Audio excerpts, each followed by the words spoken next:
Good morning, everyone. Welcome to the Rangers Review morning briefing. It is Friday, the 8th of November. I'm Derek Clark, and I'm joined this morning by Stevie Clifford. How's it going, Stevie? Yeah, I'm very good. Good morning, everyone. Very good result and performance last night, Derek. So, yeah, nice to be on and talk about something positive. Yep, Rangers earning a point over in Greece against Olympiacos after falling behind to a second half goal. Cyril Dessers put several missed opportunities behind them to fire Rangers level, and that is how it finished against Olympiacos. Rangers now on 7 points after their opening 4 matches in the Europa League, 4 matches to come. I've got Nice away from home at the end of the month, followed by that home clash against Tottenham, then the trip to Old Trafford in the new year, culminating with the match against Union Saint-Gilloise at Ibrox to round off the campaign. Stevie, before we delve right into the detail from the game, I said it before, I would have bitten your hand off for a point last night, but perhaps Rangers a little bit unfortunate not to take all 3. After going behind, I am very pleased to get a point, and yeah, I would have taken a point. Absolutely would have taken a point. But it was more, you know what, Derek? It was more overall the performance for me that pleased me so much. And yeah, look, absolutely fantastic to get a result. I know that.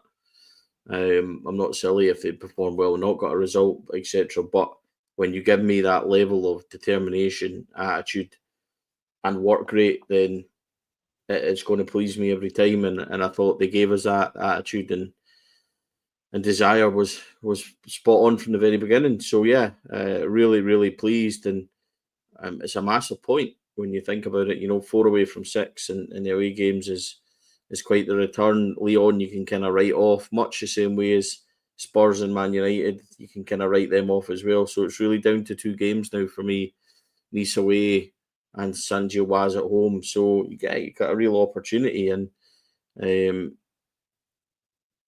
I think that the performance and the result is something to build on. So yeah, really pleased. Yep. Plenty to discuss. So we'll get stuck right in. So the teams were announced, Stevie. There was a surprise. We all called for Dujon Sterling to get the nod at right back, and that is what happened. He was taken off around just after the 51-minute mark. It's not believed to be an injury of any kind. It's just managing his minutes, and Horatio Casemiro coming on at right back. This is what the manager had to say about not starting James Tavernier in the game last night. The decision was it to leave your captain out of the starting 11 tonight? That's never an easy decision, but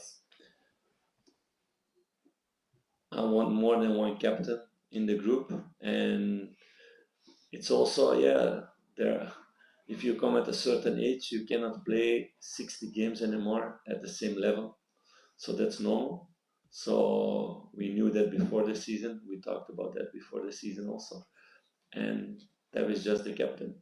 So he will continue like that, and he will play also more games this season. And it's about competition for the spots for everybody.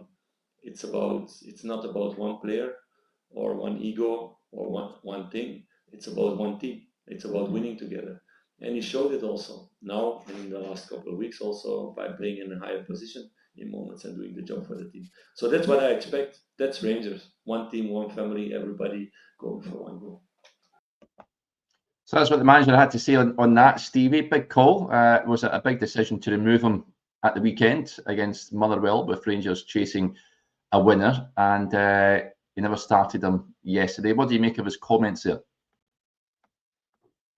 I'm trying not to read too much into them, and you know, you could, when he talks about egos and things, you know, people might pounce upon that word, but look, for me, it all boils down to one thing: was it the correct decision? The answer is yes, it was, and it proved it on Sunday against Motherwell, and it proved it last night that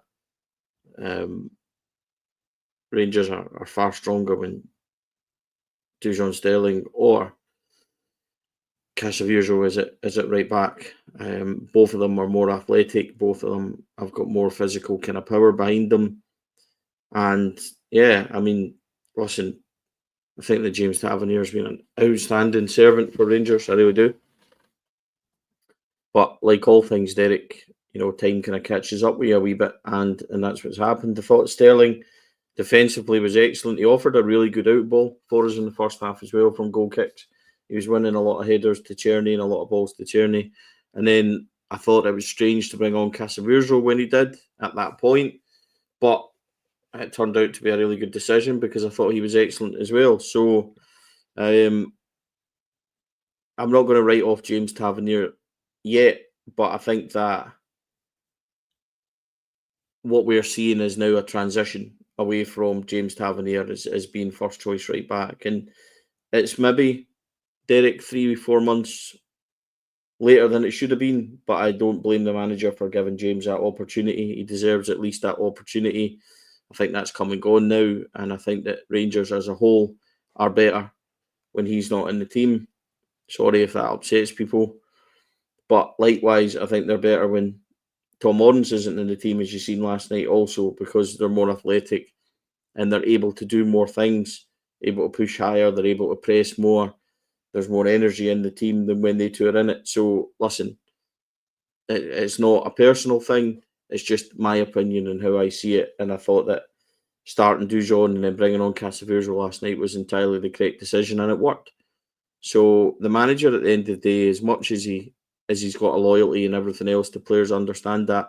At the end of the day, he's playing for his own future, Derek. So maybe the penny's dropped a wee bit with him in terms of his selections also. So it's a difficult one, but it is the right one. It certainly looks that way to me.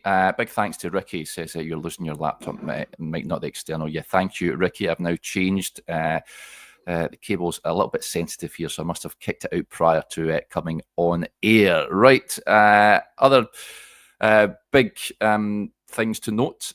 The midfield, Stevie. I thought that the Raskin-Barron partnership was brilliant again last night. Raskin guilty of giving the ball away at times in that first half, but the pair of them, like they were against the FCSB, and they have been recently domestically as well, they get everywhere across the park, the little bulldogs in there. This is what Raskin had to say, incidentally, about being deployed as the Rangers' number 6 in front of the back four.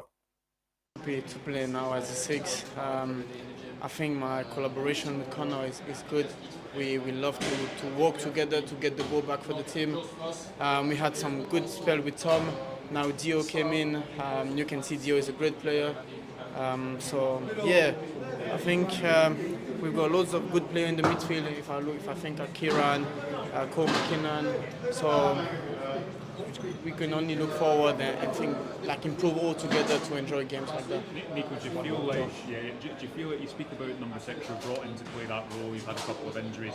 Is that a position where you can play your best football? Do you think that number 6 role that we're seeing in at the moment? Yeah, if you ask me, I would say I love to play as a 6 to help defensively and to trying to give the ball to my 10 or my 8 or the winger.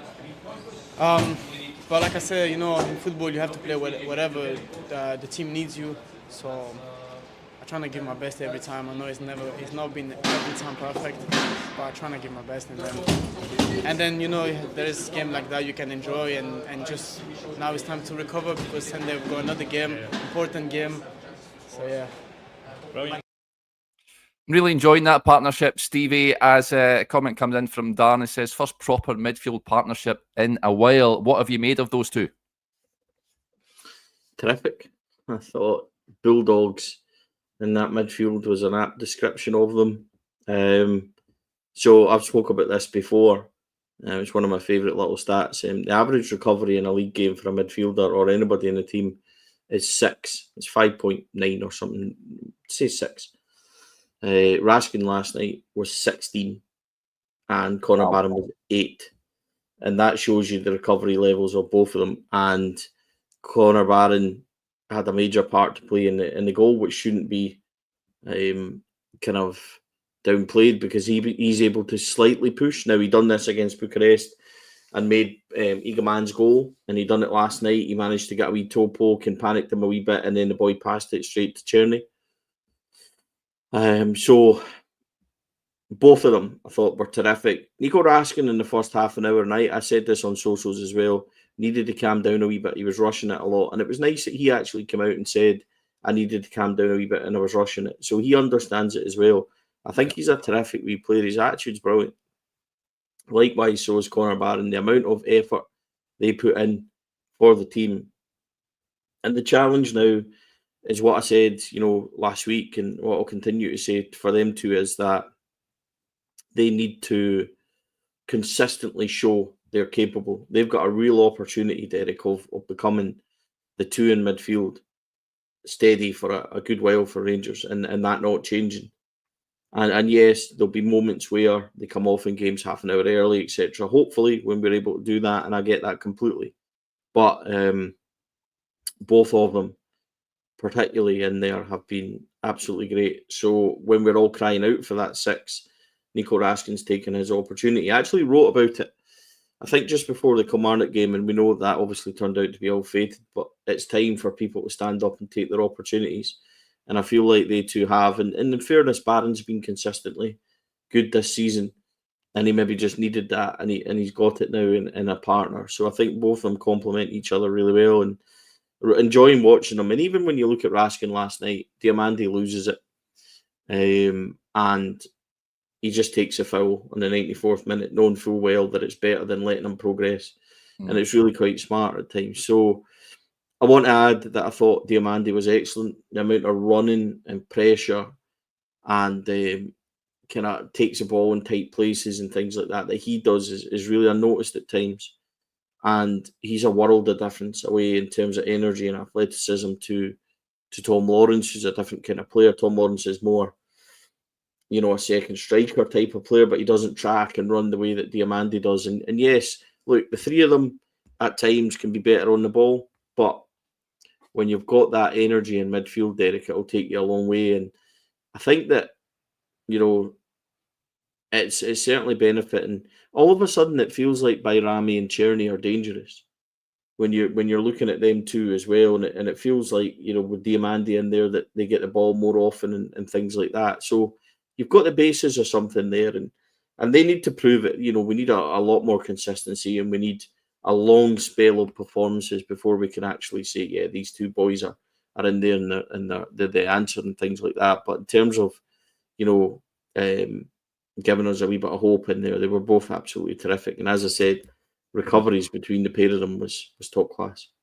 Yep, let's get to a few of the comments. First of all, Peggy says, big shout out to Donna. It's her birthday today. Happy birthday, Donna. Yeah, big fan of the show. Happy birthday, Donna. Hopefully you have a fantastic day. Bill Story with the point says, not quite at the same level, but we throw back to McCall Ferguson days. What a midfield duo those were. Yeah, a long way to go before we can consider them in that bracket. But yeah, I can understand the sort of likeness, sort of terrier bulldog fashion winning the ball. I'd love to have a Stuart McCauley and Ferguson players in their prime at this moment in time at Rangers. Terrific players. At this point, I wanted to pick up on just hearing from Raskin there, Stevie. John Adams with a point. Interestingly, mentioned Cole McKinnon. That must be a positive for the young lad. Raskin talking about him as a squad player. He's been on the fringes, of course. I think he certainly surprised me last season when the manager brought him on as a sub against Benfica away. And then you think, oh, this could be a real chance for him to push on. But he hasn't really done that, Cole McKinnon. But certainly Raskin name-checking him there. He must be banging on the door, surely. It's a fitness thing for Cole, I think. Mm-hmm.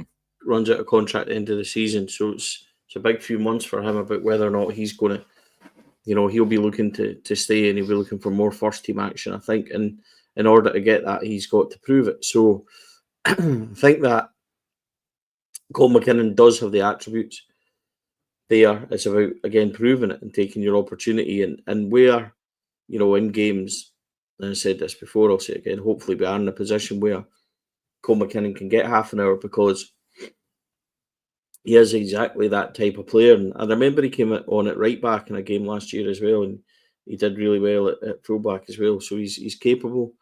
I think Cole McKinnon, it's about him forcing his way in to get those 20 minutes, those half an hours, and taking them, because he's the sort of player that can, back both those boys up and add a wee bit of kind of depth in there. So yeah, look, it's nice of him to get name checked, but he also has to push on and prove it himself. Yep. This reminds me, Scotty says, come on, guys, over 600 watching, only 40 odd likes. Hit the like button, please. Yeah, if you want, I know many of you, I showed the stats the other day there. Johnny showed me that those of you that watch, thousands of you watch the morning show in the morning briefing, but only half are subscribers. So hit that subscribe button as well. There's lots more content available on the channel, not just the morning briefing as well. So lots of coverage from last night. So hit that subscribe button as well. Thanks for reminding me, Scotty, on that one. Let's talk Cyril Dessers then. Stevie took his goal really well last night. See you chuckling away there. Had a pretty typical Dessers performance. Missed a couple of chances in the first half, but you've got to say, took his goal really well. Like you said earlier on, Baron had a big say in that. Olympiacos then giving the ball away cheaply. Tierney set them up. He puts it the defender on his backside before firing the ball into the corner for 1-1. What did you make of his display last night? I don't know what to make of his displays half the time, Derek, never mind last night. But somebody texted me and said he's the reason we got a draw and he's also the reason we didn't win. And I found that quite amusing. First of all, he's offside for his first chance. But if he puts that in, there's always a question, because VAR, you never know, because the angles on the naked eye at times appear like miles off, isn't he? And then you watch it again and you're like, VAR. And so you put that in regardless, right? And that he should score. That's probably his easiest chance. He's 1-on-1, that's bread and butter. And he hits it straight at the goalkeeper. And I think he thinks he's offside. So he kind of doesn't really go for it. The second one, I know he's got criticism for it, but it's behind him. He gets a shot away. It's a decent save. It happens. And ultimately, he scored the one that you wouldn't expect him to score out of all three. His little turn, his little chop inside is terrific. And then it's a first-time finish. And we spoke earlier on in the season about he was starting to finish first time. And I think it was a 4-4 game in Germany that he had a couple out there that, first time he was really good. And you're thinking, is it a composure thing? Because when he's got time, he's just he doesn't finish. How many times you've seen him run through and he takes the wrong opportunity, one-on-ones, he's not very clinical. And then you have that pass when he gets away and he should play in by Rami, I think it is, on the left-hand side, and he tries to go himself with a big 30-yard drive, which isn't his kind of forte either. So, look, it was a total mixed bag, but you've got to say, his goal was a worldie. Great finish, great touch inside, first touch across the goalie into the corner. It was absolutely terrific. And he's popped up with an equaliser on Sunday. He's popped up with an equaliser last night. And he's a bit of an enigma. Yeah. I've got to be honest. I'm far from his biggest fan. That's reserved, obviously, to Shona, who enjoyed our moment last night. Well, chat be careful what you say, Stevie. I'm watching. She's a big Dessers fan girl. So I just think that it's strange, isn't it, Derek? Because it was such an amazing finish, and it was the chop inside, and then the finish was terrific. But you watch other parts of his game, and it's difficult to fathom, isn't it? So maybe, just maybe, with others pushing him on and things like that, it'll kick him on a wee bit. And he can score goals, and he's always fit. He's always available. He's always putting himself front and centre, regardless of the stick and the pressure he takes. And I think he knows he's under a wee bit of pressure and he's getting a wee bit of stick, because his celebration was a wee bit kind of understated last night as well. And I think it was not relief. I won't say that for the big guy, but I think he knows that he's under a wee bit of pressure, and his finish was absolutely terrific. So credit to him. And then you get the other side where you're just going to play that through for Bayrami and stuff like that. And on Sunday, going to just play the through ball for Bayrami again. And he's a frustrating head scratcher at times. But maybe him and Danilo can partner the way they did on Sunday. They can rotate a wee bit, and you never know. But I would just like, as we all would, just a wee bit more consistency when he's one-on-ones. Yeah, you know, things like that. Just tuck them away. The second one, as I said, I know people have criticised it, but I think save that's a good as well from the goalie. A good save, yeah. But the first one, Derek, a one-on-one. Come on now, you're clear of the defender. You've done everything right with your run because you've cut across him. You're rounding him. You're lifting it. You're doing anything but just firing it straight at him. Those are the ones. And even if that is offside, right, fine. If you put the ball in the net, it gives the team such a lift as well because we're capable here of scoring goals. But he played his part in what is a really fine away European performance and result. So you've got to give him credit for that, and it's certainly no problem doing that. Yeah, but I just wondered as well, watching that, I mean, Tierney did well to cut the ball back. I just wondered if he maybe should have gone for goal himself. He did. I thought he was great again last night. Václav Tierney, he's one that's certainly enjoying his football just now. Derek, so does Bayrami. Just all of a sudden, I don't know if it's a perception thing from us that are watching, because I've seen other comments last night on social saying that he looked and it felt like he was dangerous. But is it a confidence thing from the pair of them the last couple of games? I'm not sure. But Tierney certainly looked like the player that we hoped and thought he could be. And let's hope that continues in our big game on Sunday night as well. So, look, just got to continue. These boys pitching in with numbers and everything else, you know. It's you can see, dare I say it, and God, we've been guilty of this so many times.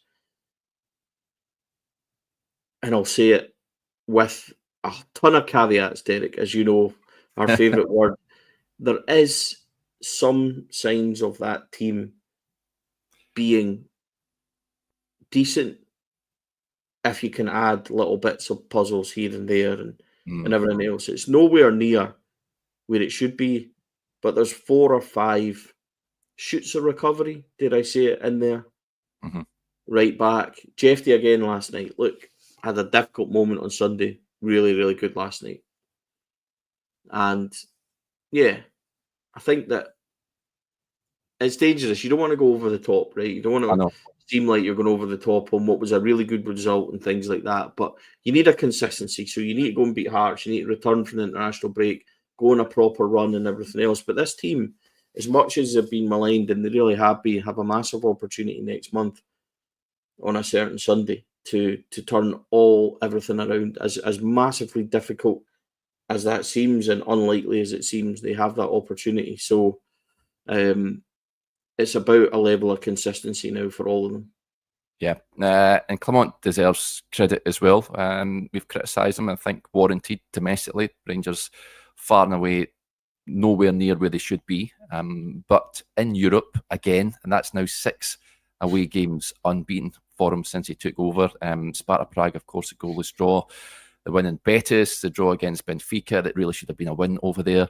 The draw against Kyiv, of course, and then the win in Malmo, and then last night. So it's certainly 2 wins away from home and 10 in Scotland, isn't it? But 6 undefeated in Europe. Make it make sense. Well, yeah. we know what it tells us. So yeah, make it make sense a wee bit. Yeah. It wouldn't surprise me, Derek. I seen somebody yesterday at lunchtime, and they said, "Stevie, what do you think of tonight?" And I was like, "Could be a win. Could easily be a defeat. You just don't know what you're going to get." And I feel more confident going to Nice than I do going to Rugby Park. It's quite frankly ridiculous. Yeah. But that's something for the manager to solve. And yeah, look, he does deserve credit. And also something as well, we questioned whether or not this team were playing for him. Played for him on Sunday, 1-0 down, could have chucked it at half-time. Yep. Roared back, got the right response. And last night, you can't tell me that those players weren't playing.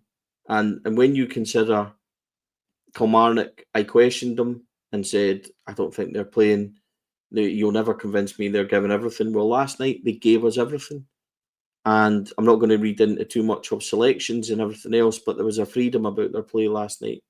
And it was really good. And when you get that level of desire and heart, then we're all going to take it every single day. All we want to do is see them give us 100%. And if they fall short, fine. We know where we are. We absolutely get it. But when you get that level of determination and desire and everything else, and then they produce that last night, we'll galvanise behind it. And it will give Clement more time. And that goes back to what we said on Sunday. which people kind of picked up on, and I think Johnny said it as well, that if you make those key changes, Derek, the changes that we think, and albeit we're not coaches or anything, absolutely, think is needed, Tavernier, Lawrence, etc.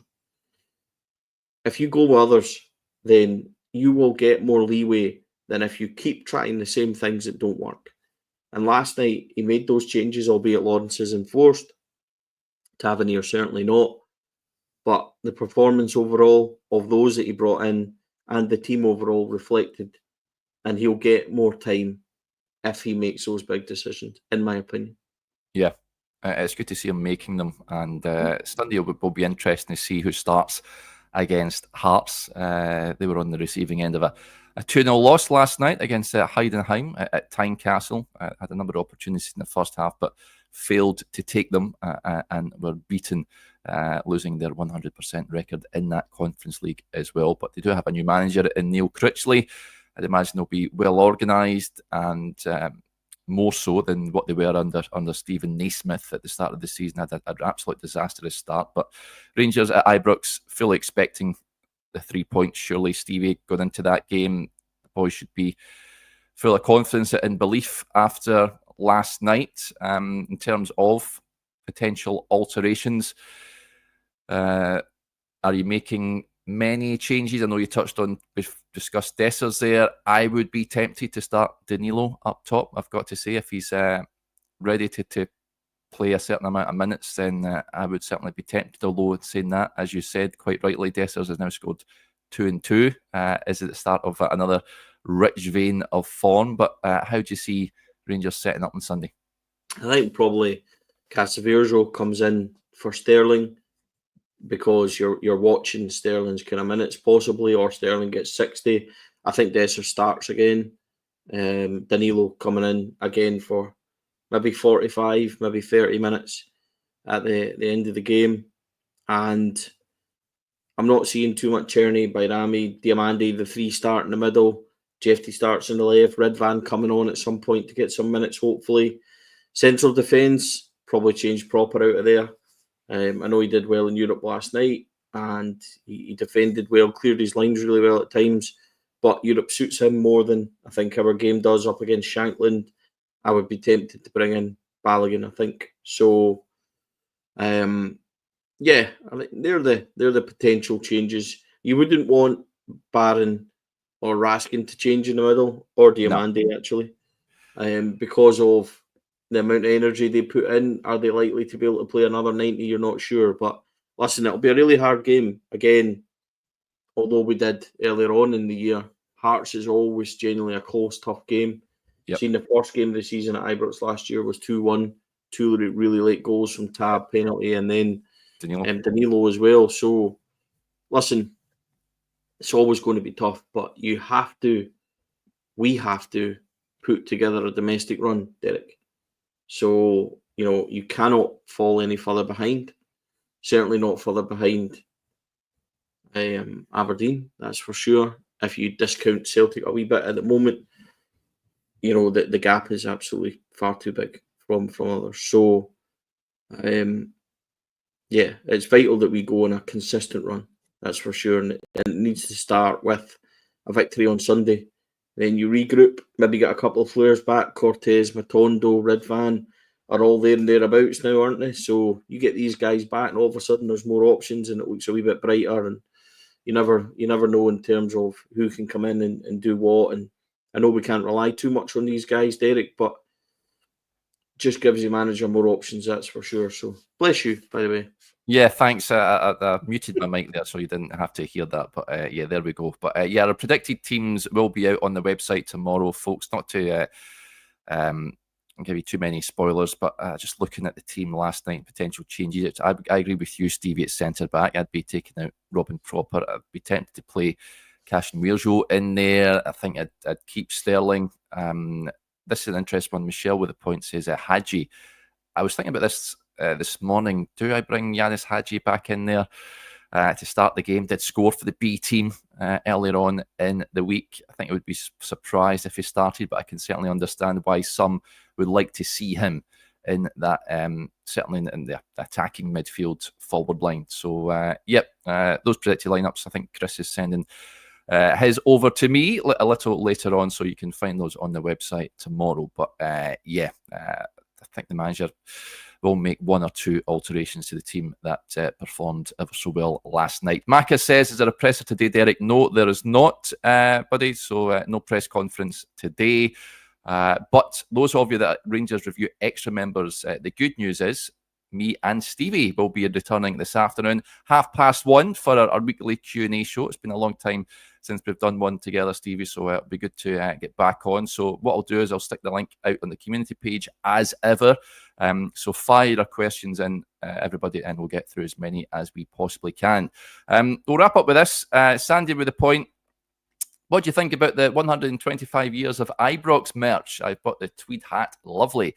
It is absolutely fantastic, I've got to say.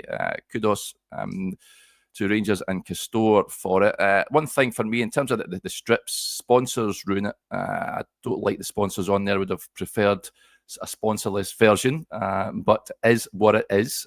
Like the crest. Don't know why the goalkeeper jersey is not available. That doesn't make sense to me. But the merch, Stevie, you a fan or not? I think we touched on this the other day there, but there's other clothing parts associated with it, and you have a great little code that people have been taking advantage of. Yeah, listen, the reaction yesterday.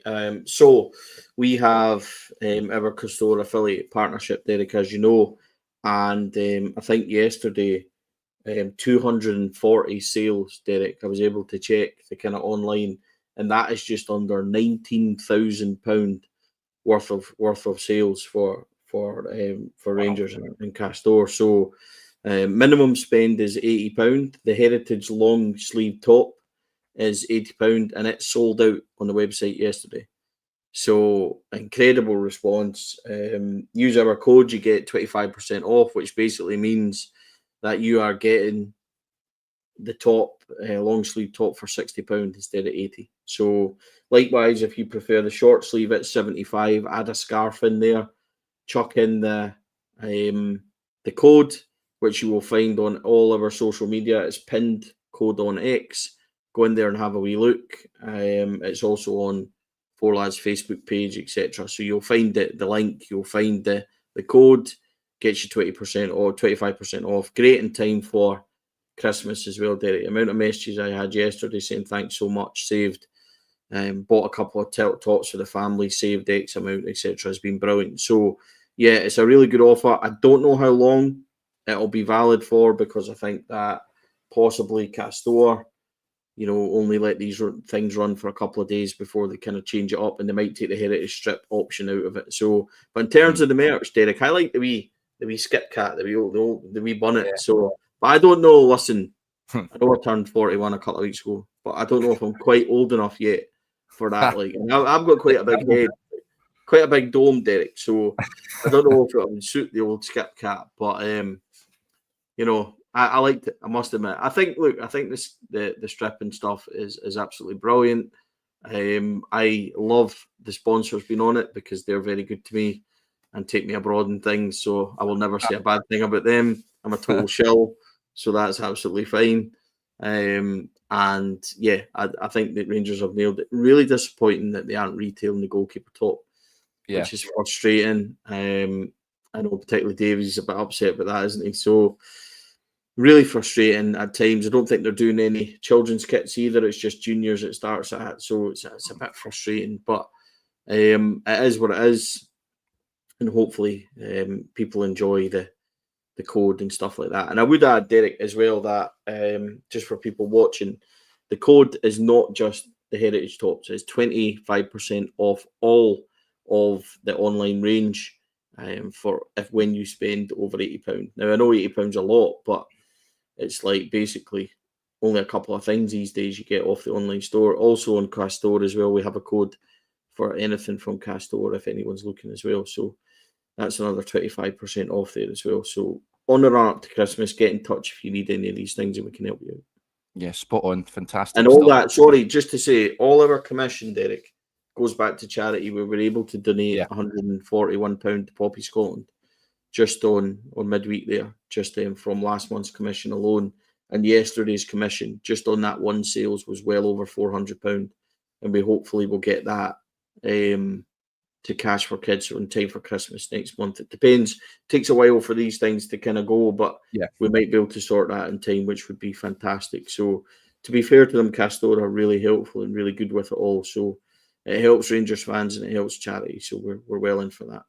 Yeah, spot on. Excellent stuff. Right, folks, that'll do us there for now, of course.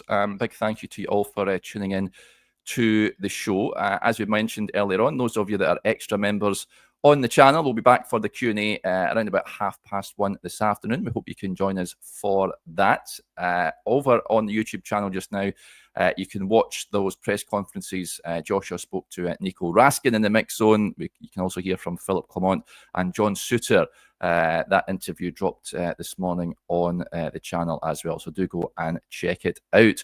Right, we'll speak to you a little later on. If we don't, enjoy your Friday and bye for now.